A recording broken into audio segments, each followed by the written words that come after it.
Hey everybody, Austin back again. I'd like to welcome you to the first episode in my month-long Castlevania Let's Play Marathon. Now, as many of you guys know, I love Castlevania. It's one of my favorite gaming franchises pretty much of all time. And now that it's October 1st, as of uploading this, I like to play a lot of Castlevania during the month of October. And, I was thinking about it earlier on in this year. I was like, you know what, maybe this October I should do a bunch of Castlevania Let's Plays.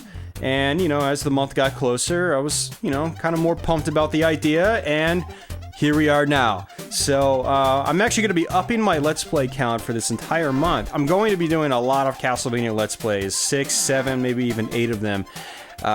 Usually I try to limit my Let's Plays to about once a week, but I'm going to be doing them every couple of days or every few days. So, and I figured, what better place to start than the original that sort of started it all. The very, very original Castlevania for the 8-bit Nintendo.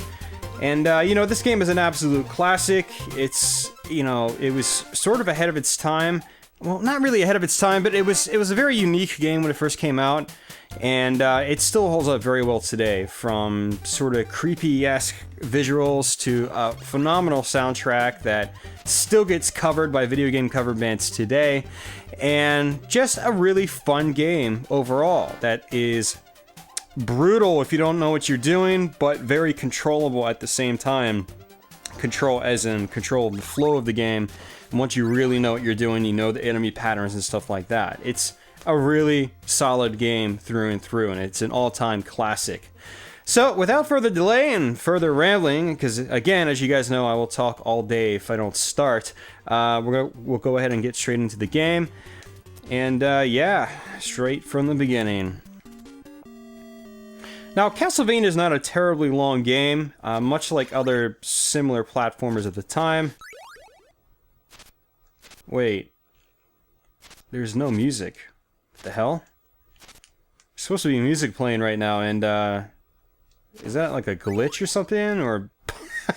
I don't know if I've ever had that happen to me. I might have, but I don't remember. Let's see if the music starts up once I get in here. Is it gonna start? No music. The hell? Really? Well, that's a great way to start off the Let's Play. That's amazing. Let's you know what? Let's plow through this first level and see if the music actually starts once we get to the second stage, or even the boss fight. Oh, geez, this is definitely not supposed to happen. Yeah, so Castlevania without music, guys. It's so amazing. And you know what's funny about this is that Castlevania is still an awesome game even without the music, and that's really a testament to how, great of a game it is, because a lot of games are hard for me to play without the music, because the music is just as much a part of the experience for me in a lot of games as, the gameplay and the graphics are. It's just that it's everything combined to make a really tight, awesome package that I really enjoy in any form of multimedia, from film to music, etc., etc. I like a really tight package, and, when there's no music, it's kind of hard to have a really tight package when you don't even have music. So, you're only getting 2/3 of that package. So, yeah. One thing I like to do when I start this game is actually grind a few guys down there. By pressing up and B, you use your special item, and right now I have the Holy Water, or technically as I think it was called the Fire Bomb when this game came out. But when your special weapons attack enemies, if you attack more than one enemy at a time, you get extra bonus points.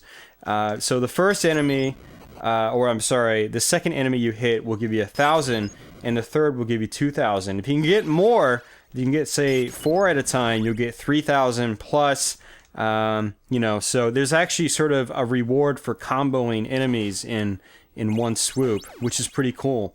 And at the very beginning of the game, you can get an easy extra life just by grinding enemies with your Holy Water. Hit 2 or 3 enemies at a time. Doesn't take very long to do, as you saw. It only took about 30 seconds to get that extra life. So if you're having a hard time with this game, definitely get used to sort of comboing your attacks through multiple enemies at once, and you'll be able to earn those extra bonus points to hopefully help you get through the game a little bit easier. So, again, right there, I hit 3 enemies. Technically not really 3 enemies, it was only 2 enemies. However, projectiles in this game also count as a separate enemy or object. So if you hit 2 enemies and their projectile, it technically counts as 3 enemies, which I always found to be really kind of cool. There are some bone columns later on in the game. I don't remember their exact name. It might be bone pillars or something like that. I'll point them out once we get to them. But they'll shoot projectiles.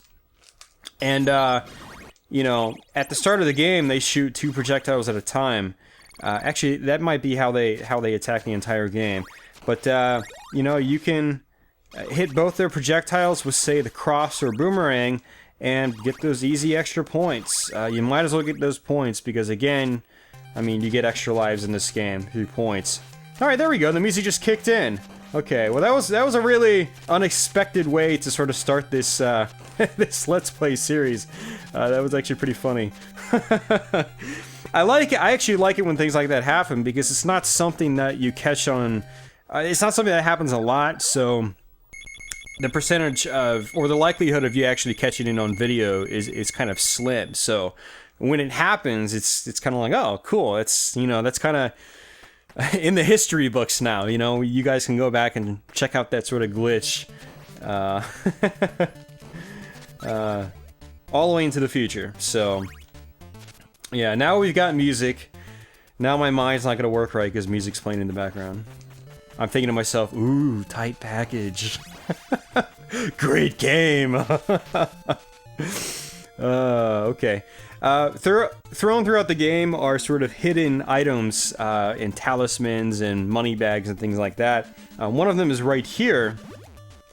And I think there was actually a couple on the first stage, and I think I missed the very first one where you have to jump over the main entrance and you'll get a big money bag or something like that. And then I think there was another one somewhere else, but I actually don't know where all those talismans and money bags are thrown throughout the game. So, you know, in this Let's Play, you're not going to see me get every single little item and, you know, find every single little secret and things like that. It's just not going to happen because I just don't know where everything is, to be honest with you. You know, Castlevania is easily my favorite gaming franchise pretty much of all time. And I'm very familiar with pretty much every game in the series, but you know, I'm not like a perfectionist at any game in the series like I am at, say, the first Ninja Gaiden or the second Ninja Gaiden or something like that. It's kind of weird how it worked, or how it worked out. So, you know, what I really should do is go on YouTube and check out some videos for, you know, like where all the money bag locations are in this game and things like that, and actually try to, like, sort of perfect my game, because it's not, I'm already familiar with, like, all the enemy patterns and stuff like that. You know, I'm solid at this game. I can run through the game. Hell, I did a long play at this game like 3 years ago, and I think I did it with dying once, and I had like the stupidest death you could have ever had. So I kind of almost think like I did it without dying, but I don't know where all the secrets are though. So there's actually something I want to show you guys up here, and I'm going to just sort of try to demonstrate it. So let me get prepped right here, just like so. This is actually something I learned over at MagFest about 10 months ago.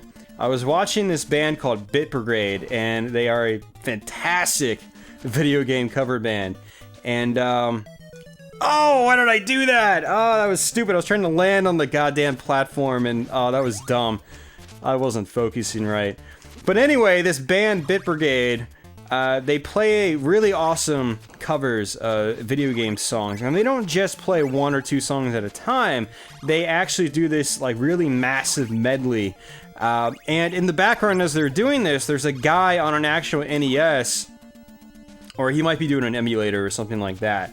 But he's basically playing the game in the background, and he's essentially speedrunning the games because he has to play the game and he has to beat it before these guys are done with their with their compositions, and it's really neat. So as a result, as he's playing, he's taking advantage of lots of shortcuts and sort of glitches and whatnot that you probably wouldn't have figured out as a kid without just running into it completely by accident. And one of them is that right there. From the lower platform, whoops.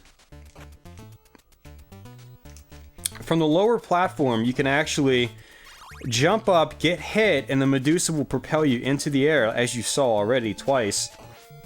And it'll basically latch you on to the above platform above your head. And, you know, when I saw that at MagFest, I thought to myself, I was like, huh, why didn't I think about that as a kid or something like that? I figured it out in Ninja Gaiden and Ninja Gaiden 2. It's like, why didn't I figure it out in Castlevania? It was probably because it's a risky section. I mean, you can easily get knocked to your death on this part. So, but let's go ahead and do it one more time just so I can demonstrate it.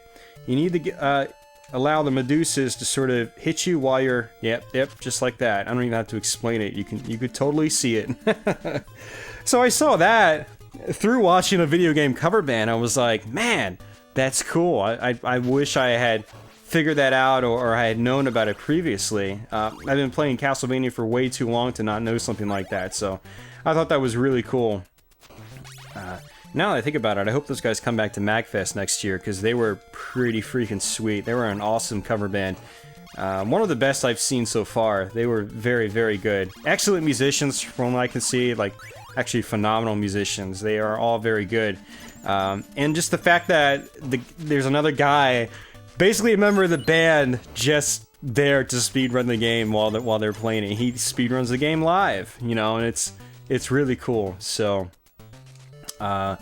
they also did, when I was there, I think they did Contra, and yeah, I think that's all the time they had for basically those two sets, Castlevania and Contra. Really awesome set. So there's actually going to be a couple of other things I'm going to do in this game, this playthrough, that I don't typically do in my traditional playthrough of this game, and it's basically things that I learned through watching that band play. The main one is using holy water on Death. I honestly did not know you could do that, and Death is the sort of the 6th stage boss, not stage 6 as it says there in the top right hand corner, but the actual level 6 that you go to. Yeah, you got another extra life. But you can actually get holy water and just pummel Death with holy water, like right as he comes down as the boss fight starts, and he's just stuck. He can't do anything. I didn't know you could do that when I was young either. I always beat Death the hard way. And actually, when I did my long play of this game a few years back, I beat Death the hard way with boomerangs and just whipping and dodging all of his sickles and whatnot. And provided I get to him with the holy water, you're actually not going to see him use any sickles. So, but we'll see. You know, it's all kind of up in the air. Sometimes, you know, I might die, and I might accidentally lose a life or something like that, even though I don't plan to, and that's going to make things a little challenging.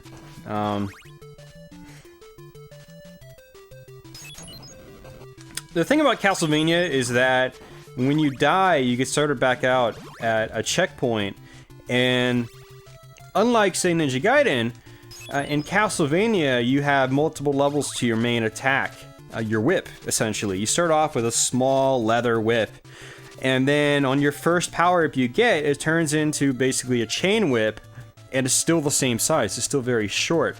And then the second time, you get basically your full-length whip, as I have here. In later games, they would call it the Morning Star. I don't know if that's what they call it here, or if it's just the Vampire Killer. I don't remember. Yeah, so, you know, when you die in Castlevania and you have to sort of start a section over, it can be really challenging to, especially on some of these later stages, like level 6, you know, the level where you have to fight the Grim Reaper, or Death. It's very challenging. It can be very challenging. So, yeah, if something like that happens and I die, and it's like, well, you know, I might not do what I say I'm gonna do, and, you know, fight Death with the holy water. So, okay, we've got the cross now. Technically in the US version, I think it was called the boomerang, but in the Japanese and other versions of the game, and later versions of the game, it was called the cross. It was actually supposed to be a holy symbol. And in this, it's, you know, back then Nintendo kind of wanted to sort of avoid any sort of controversy with, like, you know, religious symbolism and things like that. So, so a lot of those early games for the NES in America, you know, they sort of lacked the religious stuff, and same with the first Castlevania here. So it's actually a boomerang, not a cross that you throw and it just comes back. So kind of little funny piece of history. But yeah, I actually like to play with the boomerang on this stage. For instance, you can just use them to take down these crows a little bit easier. And these are the bone pillars I was talking to you about. So if I wait and throw this, I can get an easy extra 1,000 points, like so. And I got an extra 2,000 for destroying him after destroying 2 of his projectiles. So 1, 2. We'll just do this again. You want to time it just right, otherwise, you know, one might be left behind and you'll get hit. So there we go, some extra points. Oops. Gotta be a little more proactive with the cross or the boomerang, I'm sorry, on this section if you want to try to take the crows down before they really even have time to fly off their perch. Aw, man. Alright, I gotta be careful now. Right as I... Ooh, that was very close. Huh! Very, very close. Alright. This is gonna be some health right here. It's not gonna be much, but...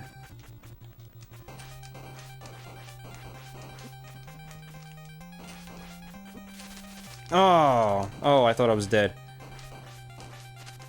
Ooh, that was really, really close. Really, really close. Now, if this was the second loop, I would have been dead. Because on the second loop, enemies take away more life, or they do more damage when they hit you.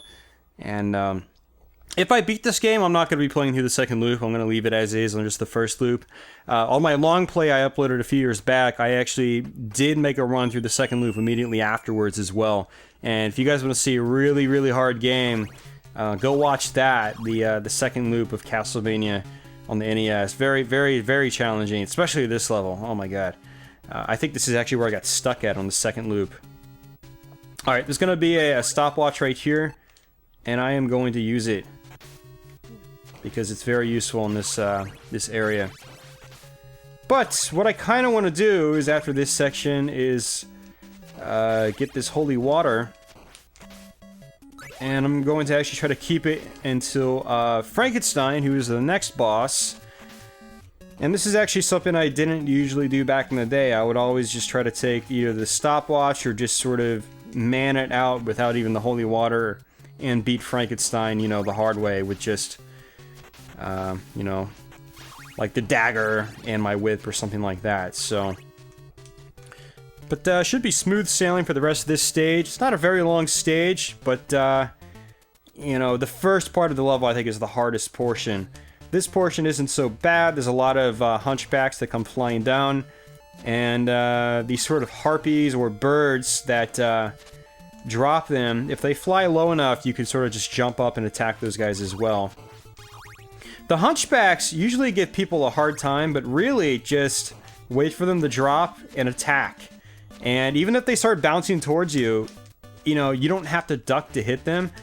I guess the hitbox is just large enough to where, you know, you'll still hit them without ducking. So they're actually really easy to take down on this portion. And if you want to, you can really grind for points as well. Because I've got 300 seconds, several minutes actually, to get to Frankenstein, which is just like a few screens away. I'm pretty much almost at the boss already, so...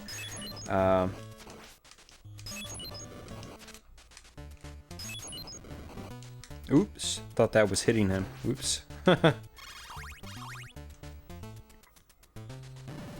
The holy water is easily the most powerful weapon in the game. It'll stun enemies and do a ton of hits.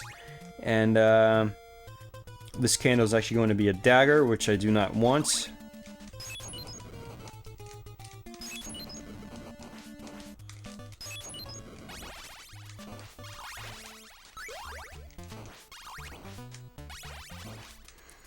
And you're gonna see this weapon used a lot in the next stage.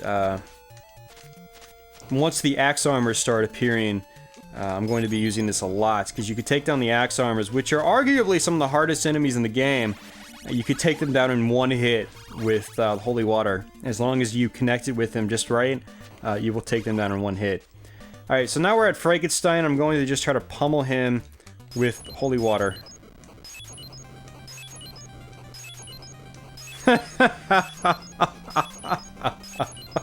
Holy crap, that is hilarious. Oh, that is so... I mean, I knew you could do that. I've seen it being done before, but it's not something I typically ever do in my normal run. And that's sort of another form of me experimenting as I'm doing this Let's Play. That's not something I really ever do when I play this game. I mean, I grew up playing these games not knowing, you know, the cheap ways to take out bosses and whatnot. Except for Ninja Gaiden, using the whirlwind slash to take out bosses in one hit. But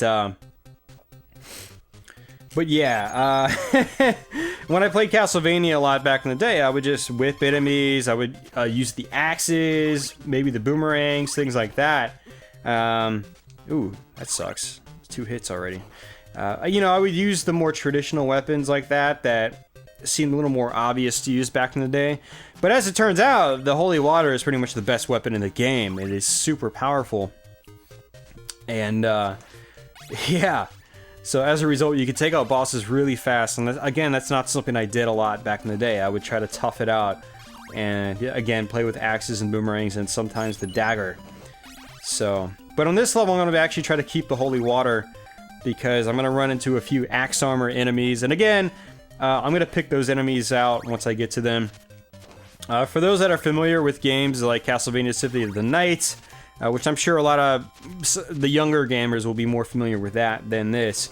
But the axe armor enemies, they actually made their first appearance in this game, as many Castlevania enemies did, such as the Hunchbacks.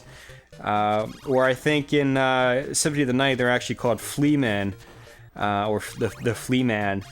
But in this, I'm pretty sure they were Hunchbacks, or maybe they were called Fleaman still, and I just don't know. I always assumed they were Hunchbacks, because the original Castlevania, a lot of the monsters were based around traditional movie monsters. So you had Frankenstein and the Hunchback, etc., etc. You had the Grim Reaper, not so much death. You had Medusa, that was the second boss. You had a giant bat, which, I don't know, that's just a big bat, whatever. But, yeah. This next room, we're gonna have the axe armors right here.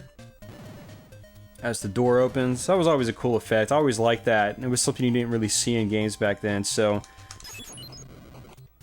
There, one hit with the holy water and the axe armor guy was dead.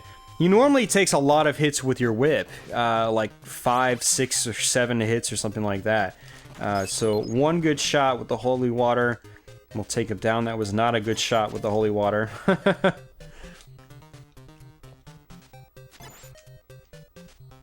And I don't even know what the hell I'm doing right now.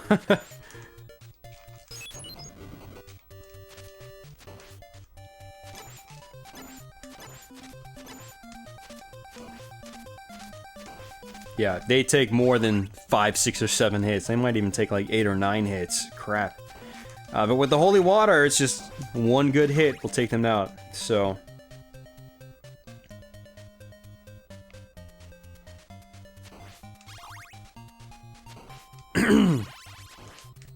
You know, now that I think about it, I mentioned it earlier, and I thought that this was stage 6, but, or, you know, level 6, not stage 14. This game actually divides your quote-unquote stages into little sections of each map. So every time you go through a door, you get to a new quote-unquote stage.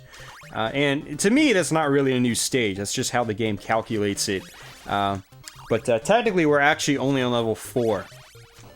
And I thought it was level 6 for some reason, but it's only level 4. And apparently there's only 5 full levels in this game.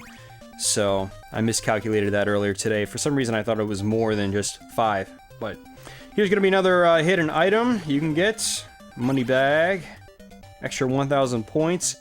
Now there's actually a couple more of those in this stage, I believe, but I don't really know where they are exactly. So one hit with the holy water and he's taken down. Now, those guys actually feel really good to kill.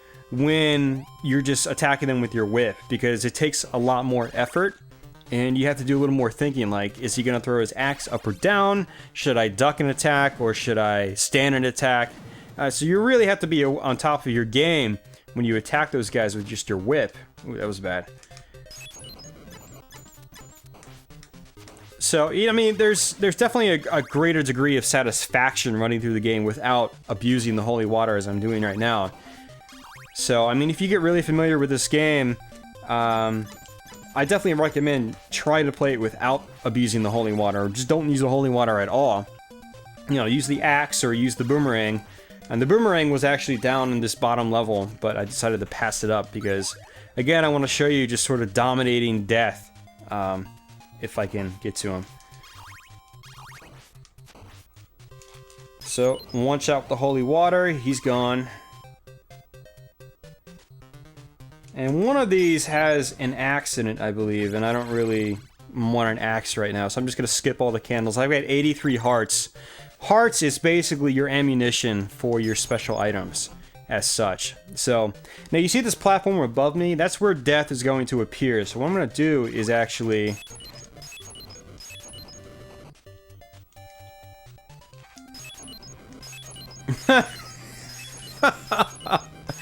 That's so cheap. Oh, man. Oh, shoot. Oh, man.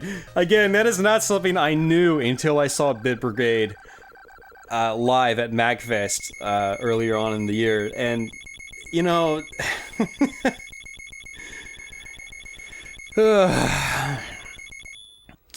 And you know what's funny is after I saw them live and, you know, Castlevania came up in topics on various forums, people started talking about that. Like they had done it their entire life, and I just did not know about it. Whoa, there's an X.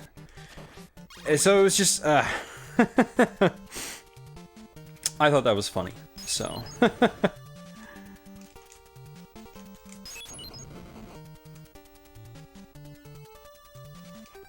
Oh, I think there's another trait about the holy water, is I think when enemies are being stunned, you can walk through them.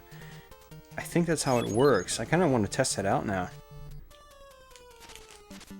So, oh, I'm out of hearts. Oh, crap.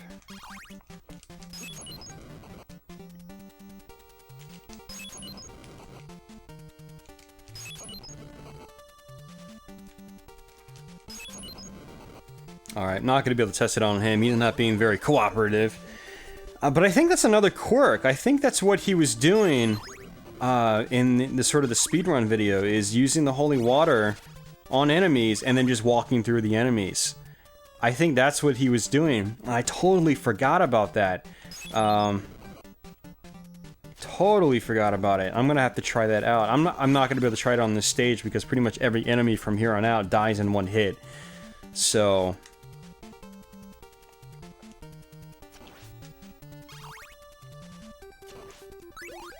Oh, that sucked. Definitely don't want this weapon right now.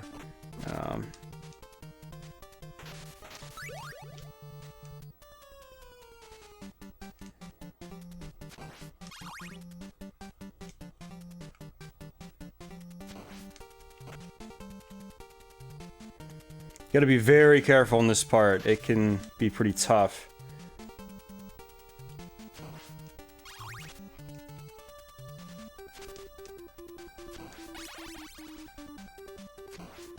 Try to get some extra hearts because you're really limited on hearts on this last section. This is actually the very last section of the game.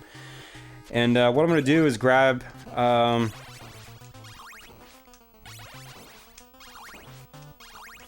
grab the holy water right here.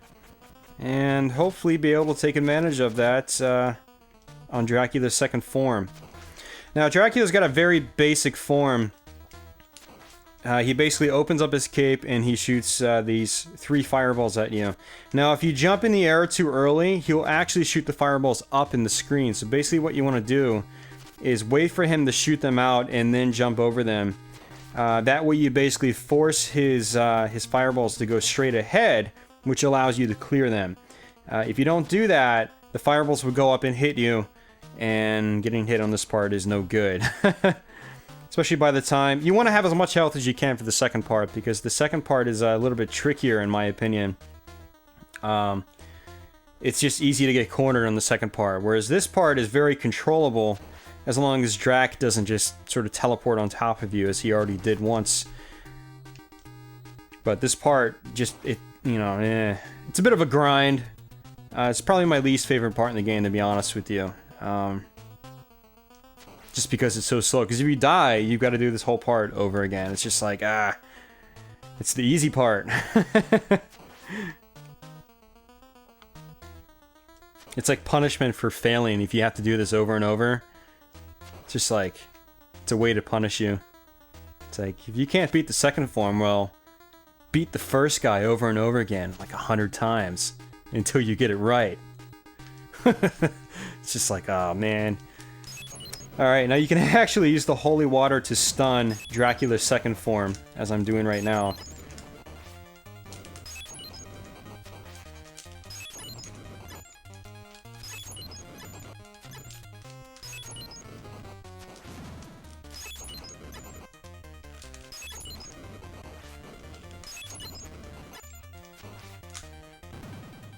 Ooh, that was close.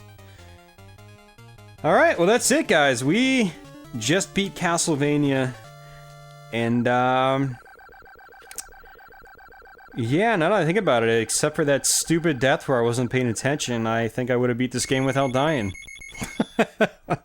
So I had a really stupid death in my long play a couple years back, and I had a really stupid death in this live Let's Play a few years later.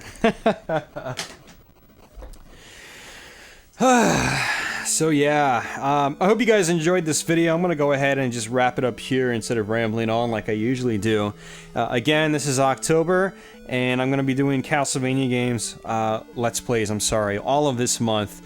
So with that guys, I'm out. Until next time, take care.